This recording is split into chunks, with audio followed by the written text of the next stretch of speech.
you're being required to do things that make you weak and ashamed, then stop. Don't do them. You're an agent of your own destruction. You should prepare to find another job. And if possible, you should prepare to find a better job. You got tyranny or famine. Those are your choices. But you get to pick which one you have. You don't want to be in a place that's stultifying. You don't want to be in a place where there's no challenge. You might even quit your job if there's no challenge. Say, well, that's a good job. It gives you security. And you think, God, I can't stand this. It's eating away at my soul. It's all security and no challenge. So why do you want a challenge? Because that's what you're built for. That's what you're built for. You're built to take on a maximal load, right? Because that's what strengthens you. And you need to be strong because life is extraordinarily difficult. And because the evil king is always whittling away at the structure of the state. And you have to be awake and sharp to stop that from happening so that you don't become corrupt.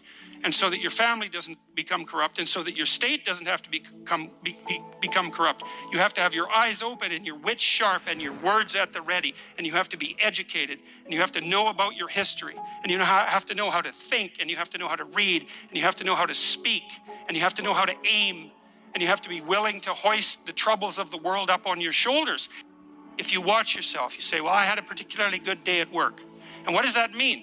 It means that you lost your sense of time, right? Because when you're having not a good day at work, it's like, first it's 1 minute to 3, and then it's 45 seconds to 3, and then it's 30 seconds. That's what school was like for me. It was like 21 years ago, I went to my daughter's school to sit for a class. It was about an hour long.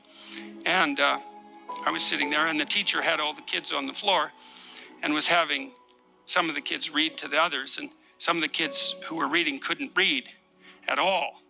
And I had exactly the same experience. I was sitting there. It was like being 7 years old again. I could see the clock going tick, tick. And I thought, you know, if I was in this classroom for 3 days, I would misbehave.